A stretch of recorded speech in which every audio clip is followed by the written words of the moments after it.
Welcome to Partners in Prevention. I'm Jennifer Stein with Prevent Child Abuse Habersham. Monthly, we bring to you important information about prevention and safety. And with April just finishing up, we focused a lot on the prevention of child abuse. As we move into May, some children do not have the benefits of staying in their home in a safe, nurturing environment. There are times that they have to be removed, which is a very difficult emotional experience for a child. So today we're going to focus on what Casa represents to these children. And to do that, our guests are Melissa Mitchell. She's the director of Northeast Georgia Casa. And then we have Betty Wilkes, which is a volunteer child advocate with Casa. So let's first explain to our viewers, Melissa, what does Casa, what do those letters mean? You know, share with us that. Sure. So CASA stands for Court Appointed Special Advocate, and Betty, and we have about 65 total volunteers like Betty, are CASAs. Wow. And what they do is they speak up for children who are in foster care, those children who have been removed from their home. And they're appointed by the court to represent a child or a sibling group, and they make sure that the children's best interests are met while they're in foster care. So whether it's educational, emotional, physical, whatever the needs are of the child, they make sure those needs are met. And then every time there's a court hearing, they write a written report to the judge and all the parties in the case and let them know what's going on in the child's life, make some recommendations, and they're really promoting permanency. Because foster care, as you said, is very traumatic for kids to be removed, and we don't want kids to languish in foster care. So we want them to get to a safe, permanent home as soon as possible. So the CASA volunteer is always promoting, let's get that child back to safety and permanency. And if it can be back with the family, that's always the best option, is to have reunification. If that can't happen, then we look at relatives, because we want to maintain those family ties.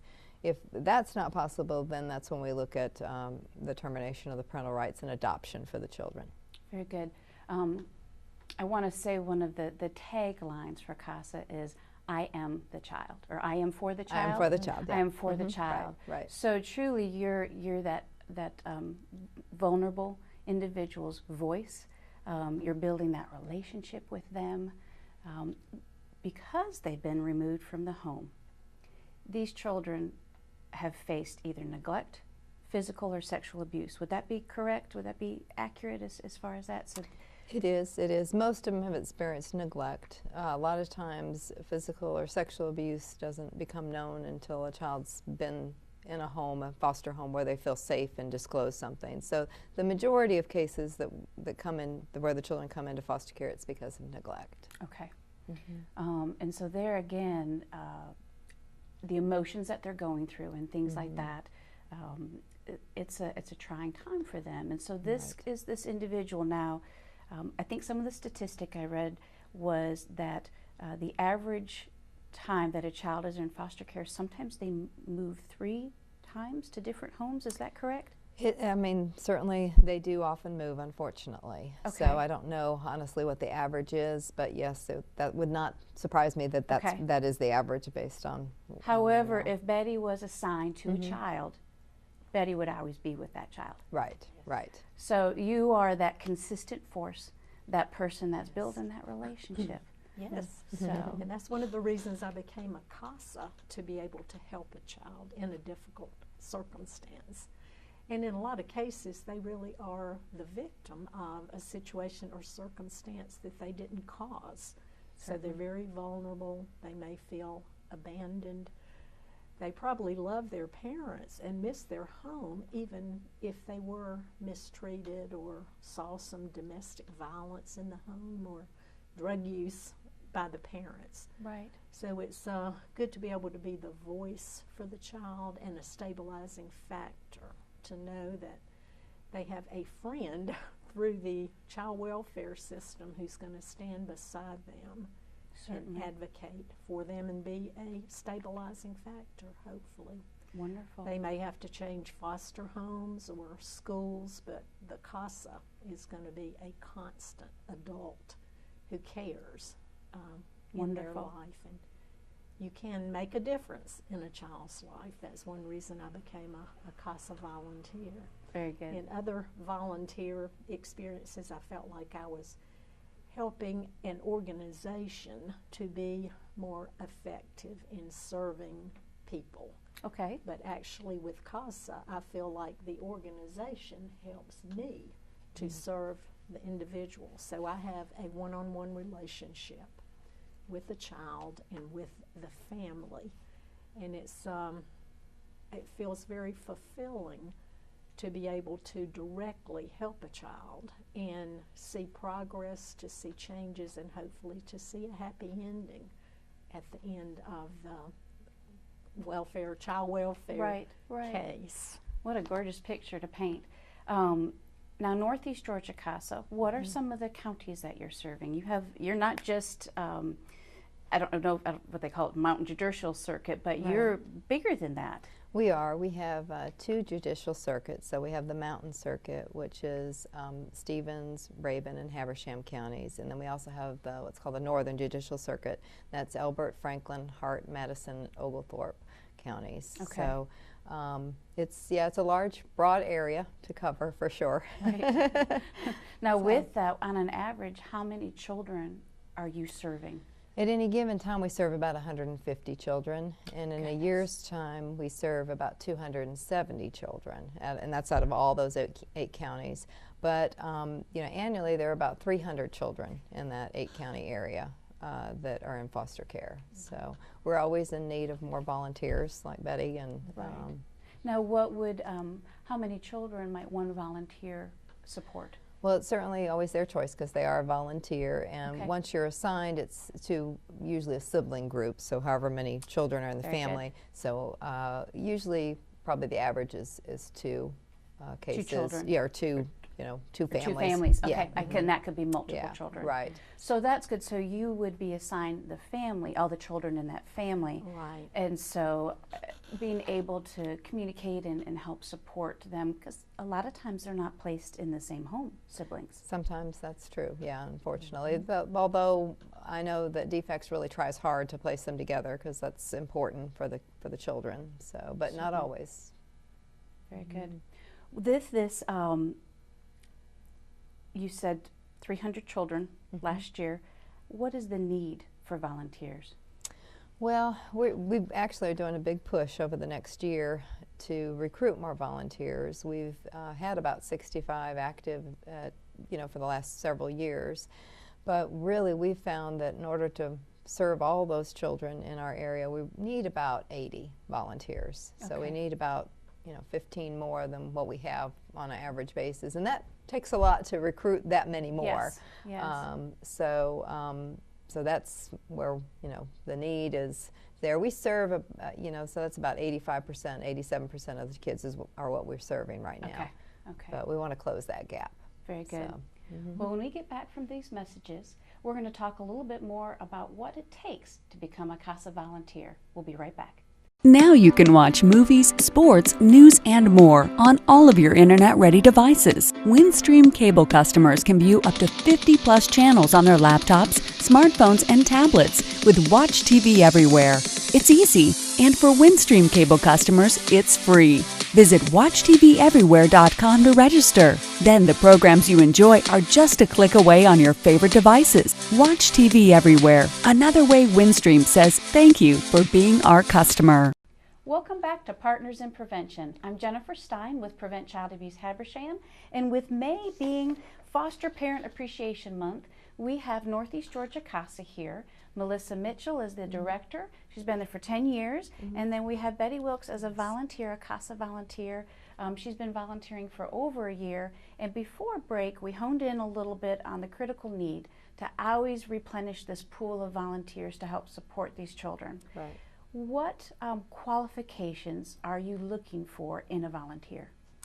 Well, certainly passion for helping the children. That's important. Being able to be objective. You're gathering all the facts. You certainly are a friend and a constant, as Betty described so well, but you're also providing information to the court, and so you want to do that in an objective, factual kind of way. You are always working with all sorts of parties. You know, one day you're on the floor playing with a kid, the next day you're in the courtroom talking to the judge or attorney.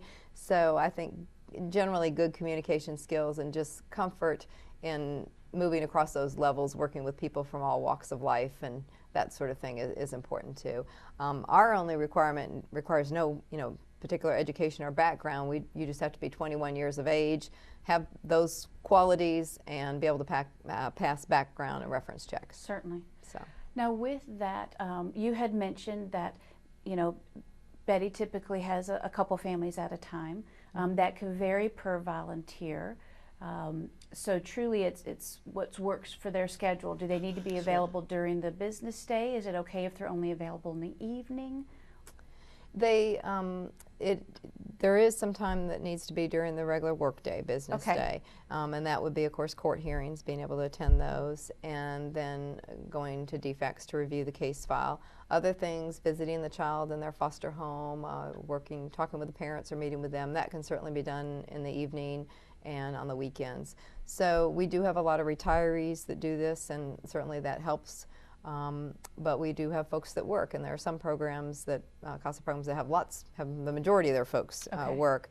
The big thing with that would be some flexibility in their work. Certainly where the employer understands. Right. So Betty, what, definitely you had mentioned your interest in this. What was volunteer training like? What did you experience there? Well, the training provided is wonderful. I think we were the first ones that did some internet-based training. Okay. And then we discussed cases and actually did sort of a pretend investigations with certain case studies, so that was very helpful. And then one thing Casa does is a monthly sort of a support group. Okay. I have a supervisor at Casa who's available to help me with questions or concerns about a case, but she also gets a group together once a month for breakfast or lunch, and it's good to share with other CASAs who might have encountered similar situations if Right. you've got something you would Right. like to discuss with them, so that is very helpful. Then we do have an annual mandatory training, and last year the training concerned the different types of hearings that we have, and I think there are probably about 6 or 7 of them, and it can be Okay. a bit confusing, so we did have some additional training Very on good. that, so that was helpful as well. And after the training then, when you had your first family, did you feel prepared? Did you feel like that you were ready to go? Of course, I was Well, trepidation, I'm sure, but I did. It was very helpful. Good. But you are still a little bit nervous your first time through. okay. But my particular background was in human resources, so I was used to like interviewing people, Okay. writing reports, so written verbal communication was something I did have experience with. But other training that's offered can be through like the state convention, and I was privileged to have a chance to go to Stone Mountain to the state convention this year. Very And good. it was very inspirational because they did have 3 lovely young ladies who were speakers. And one of these was like a 11-year-old girl. She happened to be Georgia Miss Preteen. Oh, wow. And she was very poised and told her story of having been born with drugs in her Okay. system. But she is just a remarkable child, well-spoken, and was adopted, and it's so good to see a happy ending Success story. to Yes. a case. We had another young lady who was a senior in college. She is from Texas, and of course she had some wonderful things to say about the Casa in her life and the difference that it made to her success. And the third speaker was a lady in about mid-30s who had been through some unpleasant experiences being in foster homes in Florida years ago, and her Casa helped her get out of a very bad situation that later turned out to be abusive, and charges were filed against that foster family. Okay. And she was able actually to testify, and she's a best-selling author. Was it 3 Little Words, or do you recall the name of her I believe that's it. book? But Ashley she Rose. was also able to share just an inspiring story of the difference a Casa had made in her life. And of course that makes it even more important to be a volunteer and realize that what you're doing is very meaningful and can really make a big difference in I like a child's what you mentioned life. too, Betty, about how, because sometimes people hear that sometimes children are vulnerable as well in foster care, and so you brought up a great point, because you're with them, appointed for the entire time that they are non-permanent, I guess is the best way to put it. There again, if there are some needs that are not being met, or there are some unhealthy situations, you'd be able to voice that for them and get them to safety. What would you say would be possibly the most challenging experience you've faced as a volunteer? Well, I think part of the challenge is to be objective and to, of course, you treat everyone with respect. But my personal thing is not being judgmental. Okay. Because you may have a situation where a baby is born and tests positive for drugs. And that really, it's hard not to judge that situation, although you do have to something that was preventable, treat everyone with respect. Very good. And it's hard for me to see parents making bad choices, that they choose drugs over their precious child, or they decide to, a mother decides to stay with an abusive boyfriend rather than choosing her child and doing what she needs to do to be reunited. So those things are very disturbing to me. And well, and that's where your monthly support group has got to be a wonderful opportunity to lift some of that weight off of you and allow you to know that through prevention, through Casa, that these children are working on their healing and finding better solutions to their environment. Well, we're going to take a quick break. We'll be right back after these messages. Thank you. They said I have troll teeth. That my voice sounded like a possessed baby doll. That no one would ever love someone as stupid as me. That I was fat, ugly. Disgusting. The effect of bullying is potent. We will no longer be the silent majority. Now, when you see online bullying, there's something you can do about it. We're gonna take action with the I. I am a witness. I am a witness. I am a witness. I am a witness. I am a witness, and so are you.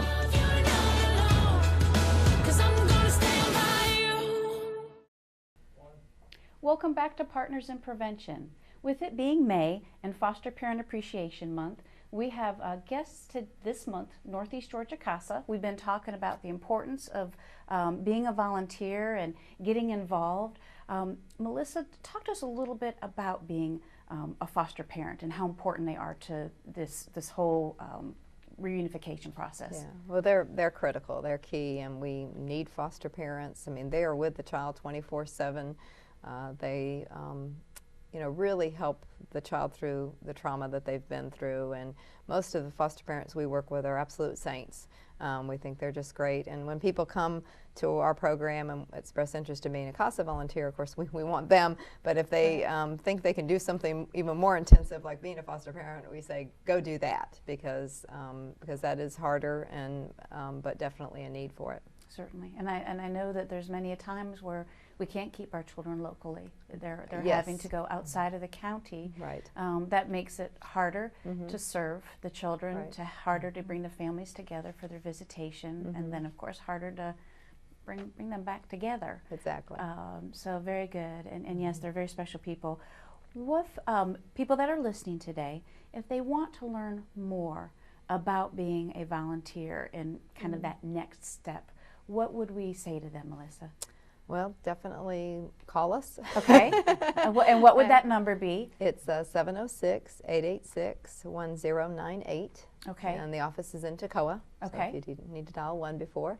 And you can certainly look us up on our website, which is www.northeastgacasa.org. Okay.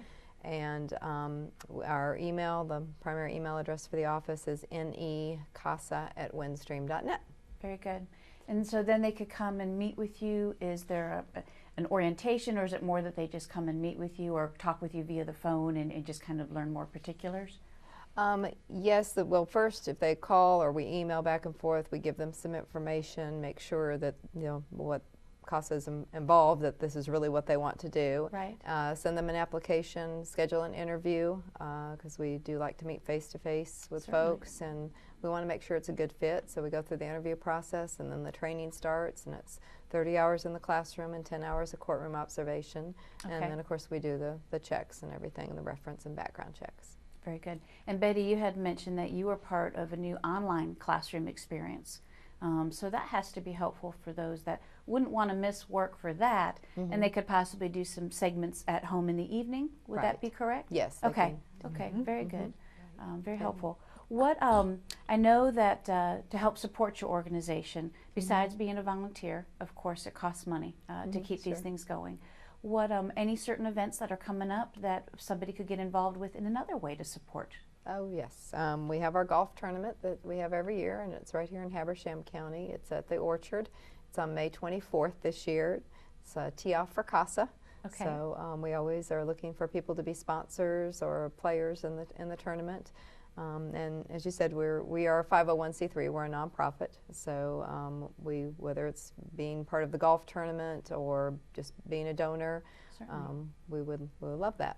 Very good. As we share a little bit more, Betty, you had brought up a good point about the critical factor of being a Casa volunteer and what that means to the other parties in the caregiver welfare system. Would you like to share about that as far as what it means? Sure. There's a fairly heavy caseload for all the other folks involved, DFACs, the attorneys for the parents and the child. And I recently spoke with one of the court-appointed child's attorneys, and she had over 150 cases that she was working with. I have 2 cases, and I'm retired. I have the time and interest in devoting time to the case and investigating, and I tend to have a very good relationship with the families and especially with grandparents. I think it's the gray hair. So I can often find out things that others don't find out that affect my report and my recommendations for the child's best interest. Certainly. And I would encourage retirees to consider being a foster parent or a Casa volunteer, because you can make a difference, and it just gives you a sense of purpose that you are doing something meaningful and something to help an innocent child through a very difficult process. And then, you know, like you mentioned, just lightening the load of already burdened caseworkers with DFACs in the legal system, because I would imagine they're able to build a better case because of the support that you can provide. I think so, absolutely. Certainly. I have been effective in several cases so far in uncovering information that they were not aware of. Very good. What are some other things that we should share with the viewers to make sure that they have information they need, Melissa? Well, sure. Like Betty said, I think it is very powerful. I was a Casa volunteer myself about 12 years ago, and it really can make a difference, and it makes a difference in your own life. It makes a difference in the children's lives. It's when the volunteer goes in the courtroom, everybody knows, the judge, the attorneys, they know they're not being paid. They know that the reason they're there is because they are passionate about helping kids. And that makes what they say very powerful and respected by all the parties, and really necessary, I think, to make sure that the child's best interests are met. Very good. And how would you say that all of this ties in with preventing child abuse? Well, you know, of course, we do get involved, as we've been talking about, after a child comes into foster care. However, you know, the Casa is focused on that safety and permanency. So if we can get that child back to a safe, permanent place, then hopefully we can stop abuse from happening again. And in too many situations, it is kind of a cycle. Right. And so if we can get that cycle stopped and get children on a path to growing up to be safe, happy, productive citizens. I mean, that just helps all of us. Most definitely, most definitely. And you know, when a child is removed from a home, a lot of the path that the adult is having to, the non-custodial parent, is they're working on some skills. They're taking parenting classes. So hopefully then, like you mentioned, we can break that cycle of abuse and help them get back to their biological mother and father, and you know, kind of renew some parenting behaviors that are there. Some just need that helping hand to get there. So wonderful. Well, once again, before we go, the phone number, Melissa, for people to be able to call in. 706-886-1098. Wonderful. And then the email address is necasa, necasa at windstream.net. Right. And the website is negacasa.org. So we just encourage you to learn more. It can't hurt to call or email or investigate a little bit more to see if this type of serving your community and serving the children is something that fits into your schedule and your passion. So Betty, thank you for what you're doing, the difference you're making in these children's lives. Thank you for all you do to prevent child abuse. Thank you. Yes. And Melissa, appreciate you coming out and sharing the technical aspect of getting involved and the important work that Casa is doing. So thank you. Thank you for letting us share. You have a wonderful day, and thank you for tuning in to Partners in Prevention.